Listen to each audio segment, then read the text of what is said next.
سلام زخبركم تخاتلتنا نلوم زحرنا يوم على زيناتات حريا بوست حجنا لكم قريبنا لنا فلما بقندر السات زيناتات زعلت كنجمر قداي زت صدري كي كده دبداب تجميروم اب تግራይ مناسي بحدرا كمز تأسرو تغليصوم لعلوت حلفت منغستي ኤርትራ ናብ ትግራይ አትዮም ሪፈራል ሆስፒታል አገልግሎት አምቡላንስ ደው ከም ዘበለ ተገሊጾም እና በዝርዝራቶም ክንሰግር ጉዳይ ዘተ ስድሪ ከደ ደብዳብ ተጀሚሮም ፕሬዝዳንት መምሕዳር አሜሪካ ዶናልድ ትራምፕ ምስ ኢራን ተስፋ ዘሎ ዘተ ጀሚርና ለና ኢሉ ነይሮም ኢራን በወገናነቲ ፕሬዝዳንት ትራምፕ ጀሚርና ዝበለ ዘተ ብምንጻግ እዚ እስላማዊ መንግስቲ ኢራን አዘንጊዕካ ንምህራም ዘዓለመዩ ኢላ ነይራም ከምቲ ዝበለቶ ኢራን ዝፈርሓቶ ይተረፈን እቲ ዝተባሃለ ዘተ ንቅድሚት ገለፍረ ከፍረ እስራኤልን አሜሪካን ኣብ ልዕሊ መፈልፈል ሓይሊ ጻዓት ኢራን ደብዳበ ካይደን ኣለዋ ኢራን በወገና ኣብ ልዕሊ መደበር ሓይሊ ባሕርን ማዓስከርን ወታደራት አሜሪካ መጥቃዕቲ ፈንያላ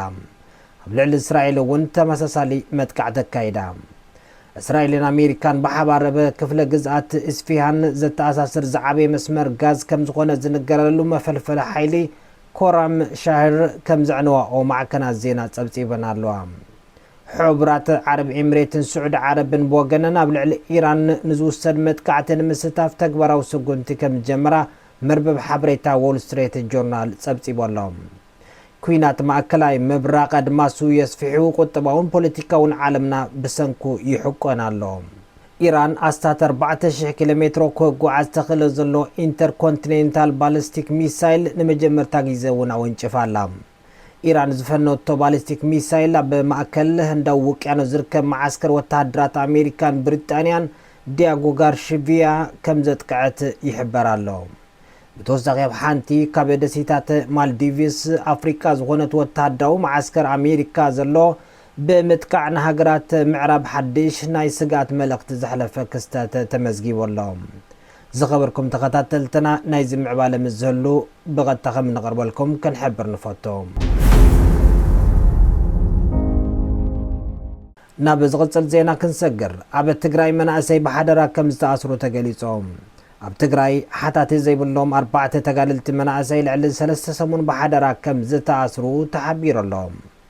እቶም ኣብርሃለይ ነጋሲ አክሊሉ ፍሳ ሓበን ገብረ ህይወትን ኣስፋሃለይ ዝተባሃሉ ተጋልልቲ ን3 ሰሙን ኣብ ከተማ መቀለ ክፍለ ከተማ ቀዳማይ ወያነ ከም ዝተኣስሩ ተሓቢሮም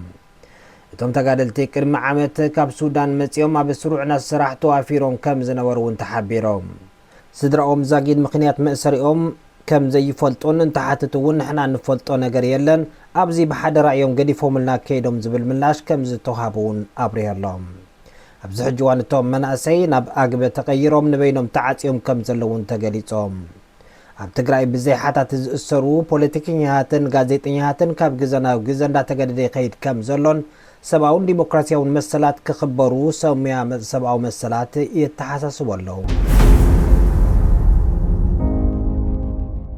لعلوت حلفت منغستي ኤርትራ ንመቀላት ዮም لعلوت ወታደራውያን አዘዝቲ ኤርትራ ናብ ትግራይ መቀለ ብምእታው ምስ لعلوت حلفت ጸጥታን ፖለቲካዊ መራሕትን ትግራይ ዘትዮም ከም ዝተመለሱ ተገሊጾም መርበብ ሓበሬታ አፍሪካን ኢንተለጀንስ ከም ጸብጸቦ ብርጋዴ ጀነራል ኢዮብ ፍስሐ የሓሊባይ ዝምራሕ ወታደራዊ ልኡኽ ናብ ርእሰ ከተማ ትግራይ መቀለ ገይሹ ምስ ሓላፊ ቢሮ ሰላምን ጸጥታን ትግራይ ጀነራል ፍስሐ ኪዳኑ ከም ዘተ አቃሊዖም እቲም መወዳእታ ወርሒ ለካቲት ዝተገብረ ርክብ ምስ ሓለፍቲ ውድብ ሕወሓት ሓዊሱ ምስ لعلوت ሓለፍቲ ፖለቲካዊ ግዛዊ ምምሕዳር ትግራይ ከም ዝተራኸቡን አቃሊዓላ ብሔራውያን ውድባት ትግራይን ገለልሂቃን ፖለቲካን ትግራይ እቲ ብሽምጽምዶ ምስ ስርዓተ ስመራ ይኹን ስርዓት ብልጽግና ዝግበር ወደኽደኽ ንትግራይን ህዝባን ከቢድ ዋጋ ዘኽፍል ከም ዝኾነ ክገልጹ ጸኒሖም እዮም ሓደ ካብቲ ጀማሪ ጽምዶ ዝኾነ ፕሮፓጋንዲስት ህግደፍ ዝኾነ ኣወል ስዒድ ኣብቲ ርክብ ህዝብን ህዝቢሉ ኣብ ሱዳን ከሰላ ዘዳለዎ መድረኽ ንግዝኣት ትግራይ ዝጎዛዝ መልእኽቲ ብምሕላፉ ቁጥዕ ፈጢሮሎም ኣብቲ ብሽም ጽምዶ ዝተዳለወ መድረኽ መልእኽቲ ወኪላት ትግራይ ኣምሓራ ሱዳን ሰሚዕና ኢና ሕጂ ድማ ናይ ወልቃይት ከዓ ኣለው ኢሉ ነቲ ስርዓት ኢትዮጵያ ዝሓንጸጾ ፍሉይ ምምሕዳር ብፉሉይ ኣፍልጦ ዝህብ መደረ ኣስሚዖም እዚ ድማ ኣብ መንጎ እቶም ኣዋሃድቲ ናይቲ መድረኽ ከቢድ ረብሻ ከም ዝፈጠረ ንምፍላጥ ተኻኢሉ ኣሎ ሪፈራል ሆስፒታል ኣገልግሎት ኣምቡላንስ ደው ከም ዘበለ ተገሊጾም ኣብ ትሕቲ መንግስቲ ፌደራል ዝኾነ ዩኒቨርሲቲ ዓዲግራት ዝመሓደር ኮምፕሬሄንሲቭ ስፔሻላይዝድ ሪፈራል ሆስፒታል ዓዲግራት ብሰንኪ ሰነት ነዳዲ ኣገልግሎት ኣምቡላንስ ደው ከም ዘበለ ተሓቢሮም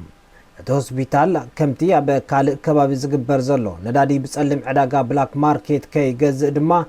እቲ ሆስፒታል ብፌደራል ኦዲት ዝግበርን ናይ ሕጊ ተሓታትነት ዝኸትል ብምዃኑ ተገልገልቲ ኣብ ከቢድ ጸገም ከም ዝወደቑ ተሓቢሮሎም ሰራሕተኛን ተገልገልትን ናይቲ ሆስፒታል ዩኒቨርሲቲ ዓዲግራት ኢሉ እውን ምምሕዳር ከተማ ዓዲግራት ብግዝያውነት እውን እንተኾነ ጸገም ነዳዲ ናይቲ ሆስፒታል ንምፍታሕ ልዑል ጻዕሪ ክገብሩ ተማሕጺኖም ኣለዉ ስርዓት ኢትዮጵያ ናይቲ ትግራይ ብቁጠባን ሓይሊ ሰብን ንምድቃቕ ዝሓዞ ፕሮጀክት ጽንተት ናብ ትግራይ ነዳዲ ከይኣቱ ኣገልግሎት ባንክን ማህያዝ መንግስቲ ሰራሕተኛን ከም ዝኸልከለ ዝዝከር እዮም ዝኸበርኩም ተኸታተልትና ንሎም ዝነበርና ዜና ሕርያ ፖስት ነዚ ክትከታተል ወጸናሕኩም ይመስል ነይሩ ንዓና ስለ ዝመረጽኩም ካብ ልቢ ነመስግን ሰላም ወሰናይ